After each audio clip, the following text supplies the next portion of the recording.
पाकिस्तान में शहबाज शरीफ सरकार के खिलाफ गुस्सा बढ़ता जा रहा है। इमरान खान की पार्टी तहरीक इंसाफ पार्टी के कार्यकर्ताओं ने रात में जमकर हुड़दंग मचाया।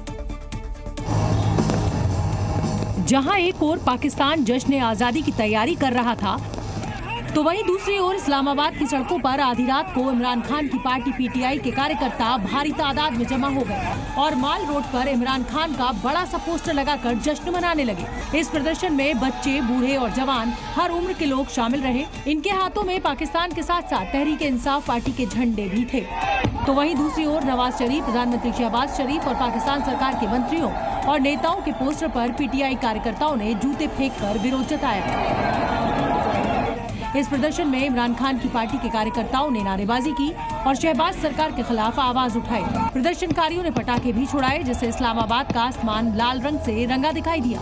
बढ़ते विरोध प्रदर्शन को देखते हुए शहबाज शरीफ ने पुलिस उतार दी और आंदोलन को कुचलने की शुरुआत कर दी। इस दौरान पीटीआई कार्यकर्ताओं की पुलिस झड़प भी हुई और उसके बाद आप देखें वापस पुलिस। और जैसे ही रात के 12 बजे और पाकिस्तान में जश्न आजादी का दौर शुरू हुआ तो प्रदर्शन और बढ़ गया, जिसे रोकने के लिए पहुंची पुलिस ने प्रदर्शनकारियों को दौड़ाना शुरू कर दिया। लेकिन पीटीआई कार्यकर्ता पीछे हटने को तैयार नहीं हुए और पुलिस के सामने डटे रहे। साथ ही पाकिस्तान तहरीक इंसाफ पार्टी के कार्यकर्ता पुलिस के साथ मुकाबला करने को तैयार नजर आए। भीड़ इतने गुस्से में थी कि उन्होंने पुलिस कर्मियों को पकड़ लिया और उनकी पिटाई करने लगे, जिसके बाद शहबाज शरीफ की पुलिस मैदान छोड़कर भागती नजर आई और तहरीक इंसाफ के कार्यकर्ताओं ने पुलिस को दौड़ा दौड़ा कर मारा। लेकिन थोड़ी ही देर बाद पुलिस ने भी लाठीचार्ज शुरू कर दिया और पुलिस ने पूरा मॉल रोड खाली कर दिया। लेकिन थोड़ी देर बाद ही प्रदर्शनकारी इकट्ठा हो जाते हैं और इस दौरान पुलिस ने कई पीटीआई कार्यकर्ताओं को गिरफ्तार भी किया और आंसू गैस के गोले छोड़े, जिसमें बड़ी संख्या में लोग परेशान दिखे।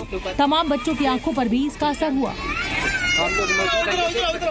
पाकिस्तान में पिछले कई दिनों से उबल रहा है गुस्सा लोगों का। यहाँ गृह युद्ध जैसे हालात हैं। इमरान खान के समर्थक आर पार के मूड में हैं। यह हंगामा क्यों हुआ, इसके पीछे की वजह इमरान खान का जेल में जाना है। इमरान की पार्टी का आरोप है कि मनमाने तरीके से इमरान को कैद किया गया है और हम आपको बता दें, यह भी कहना है कि झूठे केस में इमरान खान को फंसाया गया है। 200 से अधिक केस में इमरान आरोपी बनाए गए हैं। अगस्त 2023 से जेल में बंद है इमरान खान। समर्थकों ने आरोप लगाया है कि इमरान की पार्टी खत्म करने की कोशिश हो रही है, क्योंकि शहबाज सरकार के इशारे पर चुनाव आयोग ने पार्टी का सिंबल छीन लिया है। पीटीआई के नेताओं को डराया जा रहा है। पीटीआई नेताओं के करीबियों पर फर्जी मुकदमे भी दर्ज किए जा रहे हैं। समर्थकों ने इमरान खान को रिहा करने की मांग की है और रिहा ही नहीं, उन्होंने यहां तक कहा है कि शहबाज के खिलाफ पीटीआई का प्रदर्शन जारी रहेगा। पाकिस्तान अपनी अंदरूनी लड़ाई से खोखला होता जा रहा है। जिस तरह से बलूचिस्तान में विद्रोह की आग उठी है, उससे पाकिस्तान के टुकड़े टुकड़े में बंटने की आशंका जताई जा रही है। और बलूचिस्तान का ग्वादर पाकिस्तान सरकार के खिलाफ गदर का मैदान बना हुआ है। यहाँ पाकिस्तान सेना और सरकार के अत्याचार के खिलाफ लोग लगातार प्रदर्शन कर रहे हैं। तो वहीं पाकिस्तान की जश्न आजादी की आधी रात को बलूचिस्तान के एक मैदान में बड़ी संख्या में लोग एकजुट हुए और शहबाज सरकार के अत्याचार के खिलाफ आवाज उठाई। पूरा मैदान प्रदर्शनकारियों से भरा हुआ था। लोगों ने हाथ में मोबाइल की टॉर्च से रोशनी जलाकर सरकार का विरोध। दरअसल बलूचिस्तान की आजादी को लेकर बड़ा आंदोलन चल रहा है और प्रदर्शनकारी अलग बलोच राष्ट्र की मांग कर रहे हैं। इस प्रदर्शन में बलूचिस्तान लिबरेशन आर्मी भी शामिल है। इसके अलावा बलोच लिबरेशन फ्रंट, लश्कर बलूचिस्तान का भी समर्थन हासिल है। पाकिस्तान की प्रॉब्लम सिर्फ बलूचिस्तान ही नहीं, बल्कि एक और अलग देश की मांग भी है। सिंध प्रांत को भी अलग मुल्क घोषित करने की मांग की जा रही है। पाकिस्तान पर सिंधी समुदाय पर जुल्म करने का आरोप है। इसके अलावा नौकरी और अन्य सुविधाओं में भेदभाव का भी आरोप है। दरअसल सिंध प्रांत को पाकिस्तान की अनाज की टोकरी कहा जाता है। पाकिस्तान पानी के लिए इसी प्रांत पर निर्भर है। बांग्लादेश की पूर्व प्रधानमंत्री शेख हसीना ने देश छोड़ने के बाद अब अपनी चुप्पी तोड़ी है। शेख हसीना का बयान उनके बेटे सजीव वाजिद ने सोशल मीडिया पर पोस्ट किया है और शेख हसीना ने अपने बयान में 15 अगस्त 1975 की घटना का जिक्र किया, जब उनके पिता और परिवार के दूसरे लोगों की हत्या कर दी गई थी। उन्होंने लिखा कि पिछले जुलाई से अब तक आंदोलन के नाम पर तोड़फोड़, आगजनी और हिंसा के कारण कई लोगों की जान चली गई। पुलिस, पत्रकार, जनता और अवामी लीग के नेताओं को निशाना बनाया गया। उन्होंने कहा कि बांग्लादेश का भविष्य धुंधला नजर आ रहा है। साथ ही उन्होंने 15 अगस्त को राष्ट्रीय शोक दिवस मनाने की अपील की। बर्बरता में शामिल लोगों की जांच कराने की मांग की। 5 अगस्त को बांग्लादेश में तख्ता पलट के बाद शेख हसीना ने भारत में शरण ली और वो गाजियाबाद में हिंडन एयर बेस पर मौजूद हैं। इधर बांग्लादेश की अंतरिम सरकार ने भी शेख हसीना के खिलाफ कार्रवाई शुरू कर दी है। हसीना के खिलाफ हत्या का मामला दर्ज कर लिया गया है, जिससे शेख हसीना की मुश्किलें और बढ़ गई। बांग्लादेश सरकार ने शेख हसीना पर एक दुकानदार की हत्या का केस दर्ज किया है, जिसमें हसीना के साथ पूर्व गृह मंत्री और परिवहन मंत्री को भी आरोपी बनाया। दरअसल ढाका में प्रोटेस्ट के दौरान पुलिस फायरिंग में किराना कारोबारी अबू सईद की मौत हो गई। इसके अलावा शेख हसीना के सलाहकार सलमान रहमान और कानून मंत्री रहे अनीसुल हक को भी गिरफ्तार कर लिया गया है। हत्या से जुड़ा ये मामला आरक्षण के खिलाफ बांग्लादेश में हुए आरक्षण से जुड़ा है। दरअसल 19 जुलाई को बांग्लादेश की राजधानी ढाका के बोसीला इलाके में आरक्षण के खिलाफ आंदोलन किया जा रहा था और आंदोलन समर्थक इस दौरान एक विशाल जुलूस निकाल रहे थे। इस जुलूस पर पुलिस ने गोलीबारी की थी, जिसमें अबू सईद की मौत हो गई थी। और इधर बांग्लादेश में अल्पसंख्यक हिंदू अब आर पार के मूड में आ गए हैं। हिंदुओं के खिलाफ हो रहे हमलों को लेकर ढाका में अंतरिम सरकार के मुखिया यूनुस के आवास के बाहर पहुंच गए और बड़ी संख्या में बांग्लादेश हिंदू मोहम्मद यूनुस के सरकारी आवास के बाहर एकजुट हुए। इनके हाथों में अयोध्या के राम मंदिर की तस्वीर भी थी।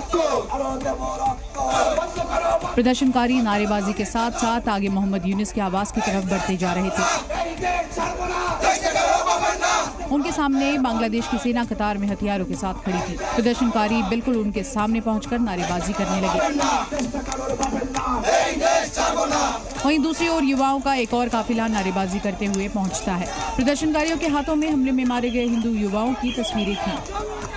इसी बीच हिंदू महिलाओं का एक संगठन अंतरिम सरकार के मुखिया मोहम्मद यूनुस से मिलने के लिए पहुंचता है, लेकिन उन्हें रोक दिया जाता है। लेकिन तभी एक शख्स पुलिस को चुनौती देते हुए नीचे बैठकर प्रदर्शन करने लग जाता है, जिसके गले में एक युवक की तस्वीर होती है। इधर महिलाएं भी सुरक्षा में तैनात सुरक्षा कर्मियों से भिड़ जाती हैं। दरअसल बांग्लादेश में तख्ता पलट के बाद हिंदुओं पर हमले शुरू हो जाते हैं, जिसका भारत में पुरजोर विरोध भी हो रहा है। इधर बांग्लादेश में हिंदुओं पर हो रहे हमलों पर उत्तर प्रदेश के मुख्यमंत्री योगी आदित्यनाथ ने बड़ा हमला बोला है। उन्होंने विपक्ष को आड़े हाथों लिया है और उन्होंने कहा कि वोट बैंक खिसकने के डर से विपक्ष ने मुंह बंद कर लिया है। भारत के अंदर भी इनके मुंह सिले में एक भी शब्द इनका नहीं निकल रहा है, क्योंकि उनको भय है कि अगर इन निरीह कमजोर लोगों के पक्ष में इन्होंने आवाज निकाली तो इनका वोट बैंक खिसक जाएगा। विभाजन की त्रासदी कार्यक्रम के मौके पर सीएम योगी ने कांग्रेस को आड़े हाथ लिया और देश बंटवारे के लिए कांग्रेस को जिम्मेदार ठहराया। सत्ता के प्रति अभिलिप्सा ने, लोलुपता ने त्रासदी के रूप में, विभाजन की त्रासदी के रूप में हम सबके सामने प्रस्तुत कर दी। वोट बैंक के नाम पर देश को बांटने का काम तो मोदी जी और योगी जी करते आ रहे हैं 2014 से। उत्तर प्रदेश के कन्नौज में नाबालिग गैंगरेप की गुत्थी और उलझ गई है। इस मामले में मुख्य आरोपी नवाब सिंह यादव के अलावा बुआ कनेक्शन भी अब सामने आया है। नाबालिग लड़की से पूछताछ में कई अहम खुलासे हुए। पुलिस के मुताबिक मेडिकल जांच में रेप की पुष्टि हुई है, जिसके बाद नवाब सिंह पर दुष्कर्म की धारा भी बढ़ाई गई। साथ ही इस मामले में लड़की की बुआ की भूमिका पर भी सवाल उठ रहे हैं, क्योंकि पीड़ित लड़की अपनी बुआ के साथ ही नवाब सिंह के पास गई थी। इनकी बुआ को जांच के क्रम में बुलाया गया था बयान के लिए, तो ये आए नहीं है, इनकी तलाश की जा रही है। इनका जो अभी तक का कार्य रहा है वो संदिग्ध है, इन पे भी वैधानिक कार्रवाई की जा रही है। वहीं दूसरी ओर पीड़ित लड़की के घर वालों ने भी बुआ पर गंभीर आरोप लगाए। हमारी बहन जो है लेके गई और ये जो है काम जो भी करवाया हुआ है मेरी बहन को करवाया हुआ है। पुलिस अब पीड़ित की बुआ के खिलाफ भी कार्रवाई करने की तैयारी कर रही है। पुलिस का आरोप है कि वो जांच में सहयोग नहीं कर रही है। जम्मू कश्मीर के डोडा में आतंकवादियों से मुठभेड़ में सुरक्षा बलों को बड़ी सफलता मिली है। सुरक्षा बलों ने मुठभेड़ में एक आतंकी को मार गिराया है, जबकि 2 से 3 आतंकियों के घायल होने की खबर है।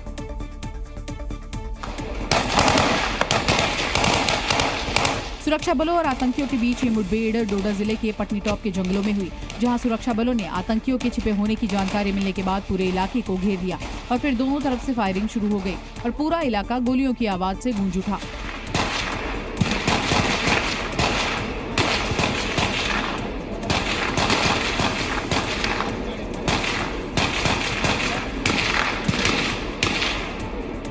जम्मू डोडा हाईवे पर असर इलाके में इस समय सेना और जम्मू कश्मीर पुलिस का एक बड़ा आतंक विरोधी अभियान जो है वो लगातार जारी है। सुरक्षा बलों को इनपुट है कि 2 से लेकर 3 आतंकी जो हैं वो इस इलाके में छुपे बैठे हैं। डोडा में हुई इस मुठभेड़ में सुरक्षा बलों ने एक आतंकी को मार गिराया है और सुरक्षा बलों की गोली से 2 से 3 आतंकियों के घायल होने की खबर है। बताया जा रहा है कि सुरक्षा बलों को मुठभेड़ के दौरान आतंकियों को गोली लगने के बाद खून के निशान भी मिले हैं। इससे ये अंदाजा लगाया जा रहा है कि सुरक्षा बलों की गोली से आतंकी घायल है।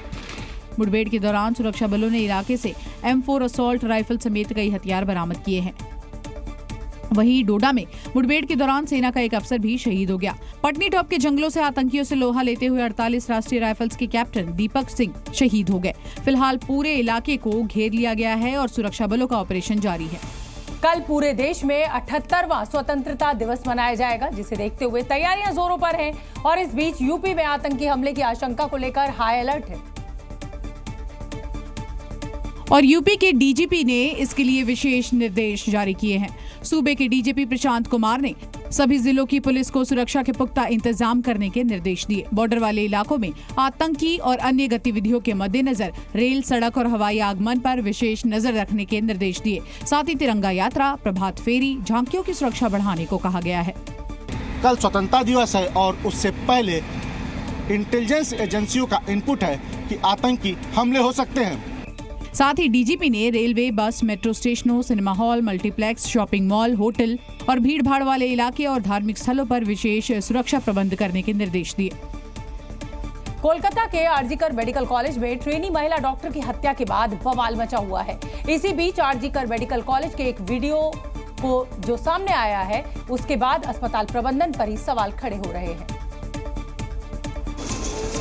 कोलकाता के जिस आरजीकर मेडिकल कॉलेज में लेडी डॉक्टर की हत्या की जांच जैसे जैसे आगे बढ़ रही है, वैसे वैसे चौंकाने वाले खुलासे हो रहे हैं। अब दावा किया जा रहा है कि आरजीकर अस्पताल में चेस्ट मेडिसिन विभाग के जिस सेमिनार रूम में लेडी डॉक्टर की हत्या हुई थी, ठीक उसी के पास एक हॉल में रेनोवेशन का काम चल रहा है, जिसका वीडियो भी सामने आया है। आरजीकर अस्पताल के इस वीडियो में सेमिनार रूम के सामने वाला हॉल टूटा नजर आया। हॉल की एक दीवार टूटी हुई है और चारों तरफ ईंट बिखरी हुई दिखाई दी। सेमिनार रूम के पास तोड़फोड़ के दौरान वहां कई पुलिसकर्मी भी मौजूद नजर आए। जिस जगह लेडी डॉक्टर की हत्या हुई, उसके पास हॉल में तोड़फोड़ के इस वीडियो के बाद अस्पताल प्रशासन और पुलिस पर कई सवाल खड़े हो रहे हैं कि अचानक हॉल की मरम्मत की जरूरत क्यों आ पड़ी। इतनी बड़ी वारदात के बाद हॉल की मरम्मत के आदेश किसने दिए? कहीं ये डॉक्टर की हत्या के सबूत मिटाने की कोशिश तो नहीं है? हॉल के रेनोवेशन के दौरान सबूत नष्ट हुए तो इसका जिम्मेदार कौन होगा? आरजीकर मेडिकल कॉलेज के हॉल में तोड़फोड़ के इस वीडियो को बीजेपी नेता अमित मालवीय ने अपने सोशल मीडिया हैंडल एक्स पर साझा किया है और ममता सरकार पर दोषियों को बचाने के लिए सबूत मिटाने का आरोप लगाया है। कोलकाता में लेडी डॉक्टर से दरिंदगी और हत्या के मामले में निष्पक्ष जांच के लिए हाईकोर्ट ने ये केस सीबीआई को सौंप दिया है और इसके बाद सीबीआई ने मामले की जांच का जिम्मा भी संभाल लिया है। और लेडी डॉक्टर की हत्या की जांच शुरू कर दी गई और आरोपी संजय रॉय को अपनी कस्टडी में ले लिया और पुलिस से केस डायरी ली। कोलकाता पुलिस ने आरोपी संजय रॉय का मेडिकल कराने के बाद उसे सीबीआई की कस्टडी में सौंपा। सीबीआई ने पुलिस से केस डायरी ली और उसके बाद सीबीआई की फॉरेंसिक और मेडिकल एक्सपर्ट की टीम आरोपी संजय रॉय को लेकर पहले क्राइम ब्रांच और फिर मेडिकल कॉलेज के उस सेमिनार हॉल में गई जहां लेडी डॉक्टर से रेप के बाद बेरहमी से उसकी हत्या कर दी गई थी। सूत्रों के मुताबिक सीबीआई की टीम मेडिकल कॉलेज के असिस्टेंट सुपरिटेंडेंट के दर्ज बयान की जांच कर रही है। दरअसल कोलकाता पुलिस ने मंगलवार को आरजीकर मेडिकल कॉलेज के असिस्टेंट सुपरिटेंडेंट का बयान दर्ज किया था। बताया जा रहा है कि असिस्टेंट सुपरिटेंडेंट ने ही मृतक डॉक्टर के परिवार को कॉल कर सुसाइड की जानकारी देकर बुलाया था। सीबीआई का फोकस लेडी डॉक्टर के उन 4 दोस्तों पर भी है जिनके साथ उसने डिनर किया था, क्योंकि इन चारों ने ही लेडी डॉक्टर को आखिरी बार देखा था। इसके अलावा सीबीआई उस डिलीवरी बॉय से भी पूछताछ करेगी जिसने डिनर सर्व किया था। वहीं सीबीआई जांच के बीच 12 सदस्यीय आईएमए टीम उत्तर 24 परगना में मृतक लेडी डॉक्टर के घर पहुंची और उसके परिजनों से मुलाकात की। कोलकाता में लेडी डॉक्टर की बेरहमी से हत्या के बाद सियासत भी तेज हो गई है। बीजेपी ने जहां ममता सरकार पर हमला बोला, तो वहीं मुख्यमंत्री ममता बनर्जी की पार्टी टीएमसी में आपसी में विरोध पैदा हो गया। कोलकाता में लेडी डॉक्टर की हत्या को लेकर बीजेपी ने प्रदर्शन किया और बंगाल बीजेपी नेता शुभेंदु अधिकारी की अगुवाई में बैनर पोस्टर लेकर ममता सरकार के खिलाफ जमकर नारेबाजी की। बीजेपी ने ममता सरकार पर दोषियों को बचाने का आरोप लगाया। बीजेपी प्रवक्ता गौरव भाटिया ने पूरे मामले पर प्रेस कॉन्फ्रेंस की और मुख्यमंत्री ममता बनर्जी पर जमकर हमला बोला। जब ममता बनर्जी या कहें निर्ममता बनर्जी को पीड़िता के परिवार के साथ खड़ा होना था, तो वो किसको बचाने की साजिश रच रही थी। वहीं लेडी डॉक्टर की हत्या को लेकर ममता बनर्जी की पार्टी टीएमसी में आपस में ही फूट पड़ती हुई नजर आ रही है। टीएमसी के राज्यसभा के सांसद सुवेंदु शेखर राय ने अपने एक्स हैंडल पर लेडी डॉक्टर की हत्या के विरोध प्रदर्शन में शामिल होने का ऐलान किया तो टीएमसी नेता कुणाल घोष ने उन्हें नसीहत देते हुए लिखा कि वारदात का हम सब विरोध कर रहे हैं, मैं भी आवाज उठा रहा हूँ, लेकिन आप बीजेपी सीपीएम के राजनीतिक कार्यक्रम में हिस्सा मत लीजिए। ये घटनाएं उनके वक्त हुई हैं। जितनी महिलाएं आज रात में नाटक में रहेंगी उससे कई गुना अधिक महिलाएं हर रात काम पर होती हैं। लखनऊ में ट्रैफिक पुलिस कर्मियों के लिए एक नेक पहल की गई है। ट्रैफिक पुलिस कर्मियों को अब ड्यूटी पर ही लंच मिलेगा। डीसीपी ट्रैफिक ने निर्देश दिया कि ट्रैफिक पुलिस कर्मियों के लिए ड्यूटी पर ही लंच की व्यवस्था की जाएगी। पुलिसकर्मी ट्रैफिक लाइन के मेस में फोन करके अपने लिए खाना बुक करवा सकेंगे, जहां से खाना डायरेक्ट उनके ड्यूटी वाली जगह पर भेजा जाएगा। पुलिस जो ट्रैफिक लाइन है उसके मेस में खाना बनेगा। जिस सिपाही को भी खाना चाहिए होगा वो रात में ही एक दिन पहले ही व्हाट्सएप के जरिए नोट कराएगा। एक ग्रुप बना हुआ है मेस का कि मुझे इस स्थान पर ड्यूटी है और यहाँ खाना चाहिए, तो उसको दिन में ताज़ा खाना उसको अपने पॉइंट पर ही मिल जाएगा। कई बार ऐसा देखा गया था कि ट्रैफिक कर्मी लंच का बहाना कर घंटों गायब रहा करते थे, जिस वजह से कई रास्तों पर भीषण जाम की स्थिति बन जाया करती थी, जिस वजह से ट्रैफिक विभाग ने पायलट प्रोजेक्ट के तहत इस नई पहल को शुरू किया है, जिसके तहत ट्रैफिक कर्मचारियों को अब ड्यूटी पॉइंट पर ताज़ा और शुद्ध भोजन उपलब्ध कराया जाएगा। कल 15 अगस्त है, यानी आजादी का दिन, लेकिन 15 अगस्त से पहले समूचा देश तिरंगे के रंग में रंगा हुआ नजर आ रहा है। देश में अलग अलग जगहों पर आजादी का जश्न मनाने के लिए तिरंगा यात्रा निकाली जा रही है। लद्दाख में जवानों ने कर्नल रिचिन के स्मारक से लेकर हॉल ऑफ फेम तक तिरंगा यात्रा निकाली। डोडा में चिनाब नदी पर बने पुल पर 750 मीटर लंबे तिरंगे के साथ तिरंगा रैली निकाली गई। इस पुल की रात की तस्वीरें भी सामने आई, जहां पूरा पुल तिरंगे की रोशनी में नहाया हुआ नजर आया। हैदराबाद में भी हर घर तिरंगा अभियान के तहत चंद्रयान गुट्टा से चार मीनार तक हर घर तिरंगा बाइक रैली निकाली गई। उत्तर प्रदेश के मुख्यमंत्री योगी आदित्यनाथ ने भी हर घर तिरंगा अभियान के तहत तिरंगा लहराया और उसके साथ सेल्फी खींची। नासिक में गंगापुर बांध को तिरंगे के रंग से रोशन किया गया, एलईडी लाइटिंग की गई। त्रिपुरा का सचिवालय भवन और त्रिपुरा विधानसभा को रोशनी से सजाया गया। बिहार की राजधानी पटना में दिन दहाड़े बीजेपी नेता और दूध विक्रेता की हत्या के बाद सनसनी फैल गई। हत्या की वजह जमीन विवाद बताया जा रहा है। हत्या की वारदात पटना सिटी के आलमगंज थाना क्षेत्र के बजरंगपुरी इलाके में हुई, जहां बाइक सवार दो अपराधियों ने बड़ी वारदात को अंजाम दिया। बदमाशों ने बीजेपी नेता और दूध विक्रेता की दुकान में घुसकर ताबड़तोड़ फायरिंग कर उसकी हत्या कर दी और वहीं से फरार हो गए।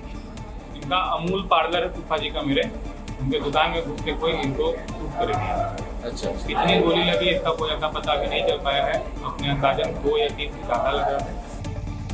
बताया जा रहा है कि बीजेपी नेता और दूध विक्रेता अजय शाह अपने दुकान पर बैठे थे। इसी दौरान अचानक बाइक पर सवार दो बदमाश ब्रेड खरीदने के बहाने दुकान में घुसे और फायरिंग शुरू कर दी। गोली लगने से अजय शाह गंभीर रूप से घायल हो गए, जिसके बाद इलाज के लिए एनएमसीएच ले जाया गया, जहां डॉक्टरों ने उन्हें मृत घोषित कर दिया।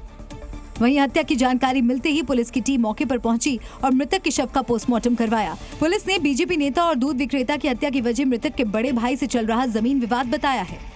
परिवार से बातचीत हुई है, उसके द्वारा बताया गया कि इस दौरान बड़े पापा जो है उससे जमीन विवाद चल रहा है और उस पर संदेह है, उस पर भी हम जांच कर रहे हैं। फिलहाल पुलिस घटना के आसपास लगे सीसीटीवी फुटेज खंगाल रही है। साथ ही हत्या की गुत्थी सुलझाने के लिए एफएसएल टीम की भी मदद ली जा रही है।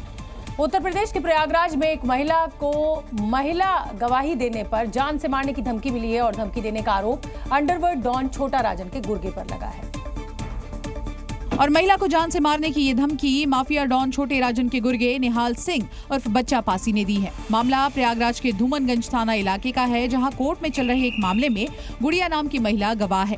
महिला ने आरोप लगाया कि छोटा राजन के लिए काम करने वाले बच्चा पासी और साथी उसके घर पर आए और कोर्ट में जाकर गवाही देने पर उसे और उसके परिवार को जान से मारने की धमकी दी। डॉन के गुर्गे की धमकी ने यूपी में एक बार फिर से छोटा राजन की नई पारी शुरू होने का ऐलान कर दिया है। निहाल कुमार और बच्चा पासी धूमनगंज गांव का हिस्ट्री शीटर है। उसके खिलाफ शहर के अलग अलग थानों में कई मामले दर्ज हैं। बच्चा पासी की महिला के घर में घुसकर मारपीट और धमकाने के बाद से ही पीड़ित महिला परिवार पूरी तरह से दहशत में है और पीड़िता ने हिस्ट्री शीटर निहाल कुमार और बच्चा पासी के खिलाफ थाने में शिकायत दर्ज कराई है, जिसके बाद पुलिस ने अब इस पूरे मामले की जाँच शुरू कर दी है। स्वतंत्रता दिवस के मौके पर बाहुबली अतीक अहमद के बेटे असद और शूटर गुलाम को एनकाउंटर में मारने वाले पुलिसकर्मियों को राष्ट्रपति सम्मान मिलेगा। राष्ट्रपति द्रौपदी मुर्मू 15 अगस्त को असद एनकाउंटर टीम को सम्मानित करेंगी।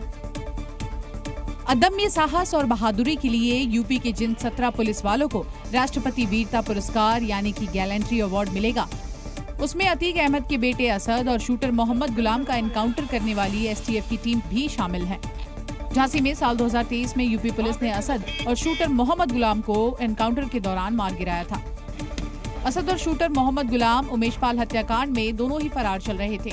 यूपी पुलिस की ओर से दोनों के ऊपर 5-5 लाख रुपए का इनाम रखा गया था, जिन्हें एसटीएफ की टीम ने एनकाउंटर में मार गिराया था। यूपी एसटीएफ की इस एनकाउंटर टीम को राष्ट्रपति द्रौपदी मुर्मू वीरता पुरस्कार से सम्मानित करेंगी।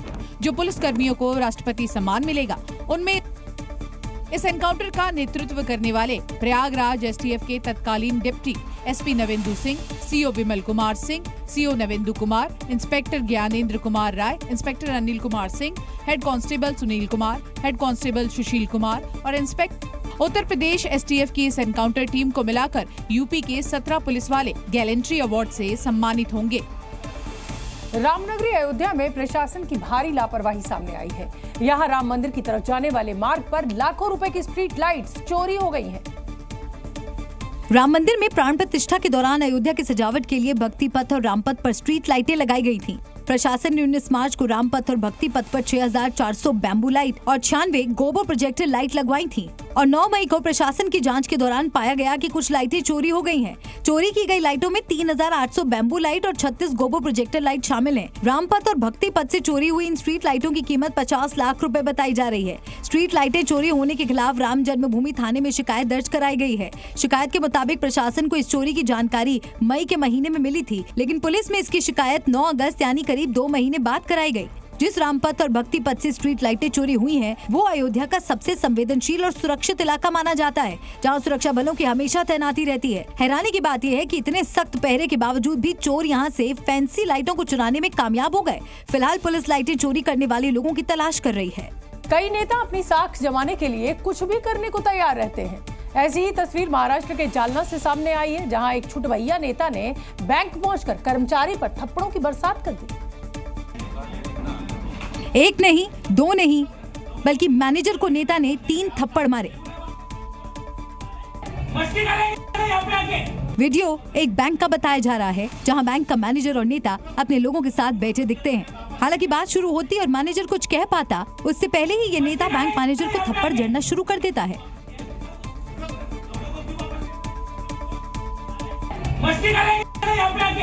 वापस लेके आप साथ रहिए। वापस क्यों किया लोगों को? वापस किया, 4-5 बार वापस किया, आदमी वापस किया है। मस्ती करेंगे यहाँ पे आके। वीडियो देखकर समझा जा सकता है कि ये नेता पहले ही तैयारी करके आया था कि मैनेजर की कोई बात नहीं सुननी है और अपनी धाक जमाने के लिए मैनेजर पर थप्पड़ों की बौछार करनी है। अब आपको पूरा मामला समझा देते हैं। दरअसल स्थानीय नागरिकों को शिकायत थी कि बैंक से समय पर सब्सिडी नहीं मिलती है और किसानों की मांग को भी नहीं सुना जाता है। फिर क्या था, स्वाभिमानी किसान संघ के ये नेताजी बैंक में आते हैं और जमकर हंगामा करना शुरू कर देते हैं। हालांकि ये नेता अपने साथ पूरी टोली लेकर बैंक आया था, जो इनके सम्मान में नारेबाजी कर रहे थे। उत्तर प्रदेश के ग्रेटर नोएडा में एक चलती कार में अचानक भीषण आग लग गई, जिसके बाद आसपास के इलाके में हड़कंप मच गया। फायर ब्रिगेड की टीम ने कड़ी मशक्कत के बाद आग पर काबू पाया। ग्रेटर नोएडा में चलती कार में लगी आग का वीडियो सामने आया, जिसमें आग लगने के बाद एक कार धू-धू कर जलती हुई दिखाई दी। यह हादसा सूरजपुर थाना इलाके के घंटा चौक पर पेट्रोल पंप के पास हुआ, जहां जलती कार में अचानक भीषण आग लग गई और देखते ही देखते कार आग का गोला बन गई। अचानक आग लगने के बाद आग की लपटें फैलती नजर आई और आसमान में काले धुएं का गुबार भी उठने लगा। बताया जा रहा है कि गाड़ी में पहले स्पार्किंग हुई और फिर देखते ही देखते बोनट के पास से आग की लपटें निकलने लगी, जिसके बाद कार सवार लोगों ने कैसे भी कूदकर अपनी जान बचाई। गाड़ी में आग लगने की सूचना पुलिस और फायर विभाग को दी गई, जिसके बाद मौके पर पहुंची फायर ब्रिगेड की टीम ने कड़ी मशक्कत के बाद आग पर काबू पाया। चलती कार में अचानक ये आग कैसे लगी इसका पता नहीं चल पाया, लेकिन शॉर्ट सर्किट की वजह से कार में आग लगने की आशंका जताई जा रही है। और चलिए अब आगे बढ़ते हैं और आपको देश के गौरव की एक तस्वीर दिखाते हैं। 4 देशों की वायुसेना का साझा अभ्यास तरंग शक्ति का पहला फेज खत्म हो गया है। वायुसेना ने इसे लेकर एक वीडियो जारी किया है, जिसमें 4 देशों के वायुसेना चीफ ने आसमान में खास फॉर्मेशन बनाया। भारत, जर्मनी, फ्रांस और स्पेन के वायुसेना चीफ ने इसमें हिस्सा लिया।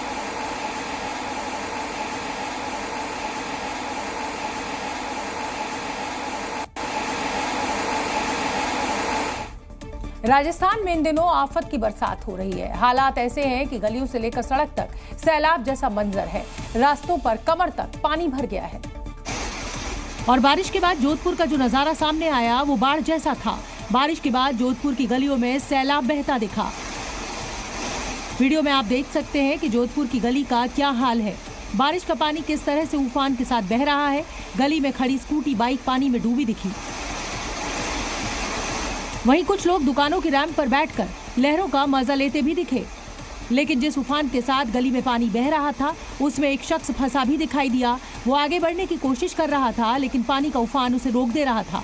जोधपुर की गलियों का हाल ऐसा था कि मानो वहां सैलाब आया हुआ हो। जोधपुर ही नहीं, राजस्थान के अलग अलग हिस्सों में भी पानी की मनमानी दिखी। ये वीडियो देखिए, यहाँ भी बारिश की आफत देखने को मिली। गलियां पानी से भरी पड़ी मिली। भारी बारिश के बाद गलियों के मकानों में कई लोग फंसे दिखाई दिए, जिन्हें रेस्क्यू टीम कंधे पर उठाकर सुरक्षित स्थान पर पहुंचाने में जुटी नजर आई। इस वीडियो में भी देखा जा सकता है कि रेस्क्यू टीम एक बुजुर्ग को उसके मकान से निकालकर सुरक्षित स्थान तक लेकर जा रही है। राजस्थान के जयपुर में बारिश के बाद सड़कों पर पानी भरा हुआ है। ऐसे में एक स्कूल बस की लापरवाही ने कई छोटे छोटे बच्चों की जिंदगी को मुश्किल में डाल दिया। और जो नजारा सामने आया उसे देखकर हर माँ बाप के होश उड़ जाएंगे। मामला जयपुर का है, जहां बगरू इलाके में एक स्कूल बस बच्चों को लेकर स्कूल जा रही थी। सड़क पूरी तरह पानी से लबालब भरी हुई थी, लेकिन बस ड्राइवर ने लापरवाही बरतते हुए बस को पानी में घुसा दिया। इसके बाद कुछ दूर जाकर जब पानी और गहरा मिला तो बस वहीं फंस गई और पानी बस के अंदर घुसने लगा। स्कूल बस में छोटे छोटे बच्चे सवार थे। ये देख वहां मौजूद ग्रामीण तुरंत पानी में कूद गए और फौरन बस के पास पहुंच गए। इसके बाद बस में से एक एक कर बच्चों को निकाला गया और ग्रामीणों ने बच्चों को अपने कंधे पर उठाकर सुरक्षित स्थान पर पहुंचाया।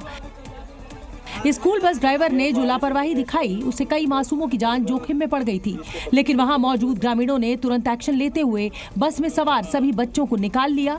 नहीं तो वहां कोई भी अनहोनी घटना घट सकती थी, क्योंकि सड़क के बगल में गड्ढे ही गड्ढे थे। वहीं बस गड्ढे में चली जाती तो नजारा और भी भयावह हो सकता था। छत्तीसगढ़ के कई इलाके इन दिनों बाढ़ का दंश झेल रहे हैं, लेकिन लोग हैं कि मानने को तैयार नहीं है और अपनी जान जोखिम में डाल रहे हैं। कोरबा में सावन के महीने में जमकर बारिश हुई। हालात ये हो गए कि बारिश की वजह से हर तरफ सिर्फ सैलाब ही नजर आ रहा है। नदी नाले उफान पर है, इसके बावजूद लोग अपनी जान को जोखिम में डाल रहे हैं। पानी के तेज बहाव की वजह से पुलों पर पानी भर चुका है और लोग इन पुलों के बीच से ही आवाजाही करने को मजबूर हैं। लोग उफनते हुए नालों को पार कर रहे हैं। मजबूरी तक तो ठीक है, लेकिन लोग पुल पर भरे पानी में मौज मस्ती भी करते हुए देखे जा सकते हैं। लोग सड़क से ऊपर गुजर रहे पानी को देखकर जानबूझकर उसके ऊपर से बाइक चला रहे हैं। ये वीडियो नाले का है, जो कि जल प्रवाह की वजह से उफान पर है। इस नाले के ऊपर बने सड़क पर पानी ओवरफ्लो हो रहा है, जो कि किसी भी वक्त बड़े हादसे को आमंत्रण दे सकता है। ऐसे में यहाँ से रास्ते को पार करना खतरनाक साबित हो सकता है।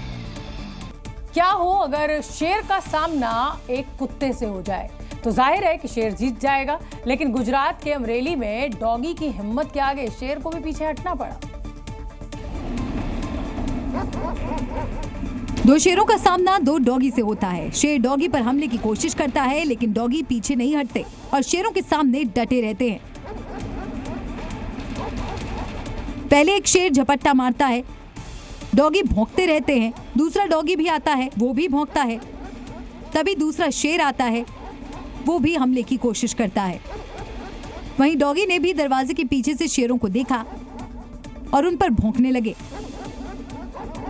इधर से शेर दहाड़ लगा रहे थे, तो वहीं दूसरी तरफ डॉगी भी पूरी जान लगाकर उन पर भौंक रहे थे। इस लड़ाई में डॉगी और शेरों के बीच घमासान देखा गया। हालांकि इस दौरान दोनों के बीच सिर्फ एक गेट का फासला था।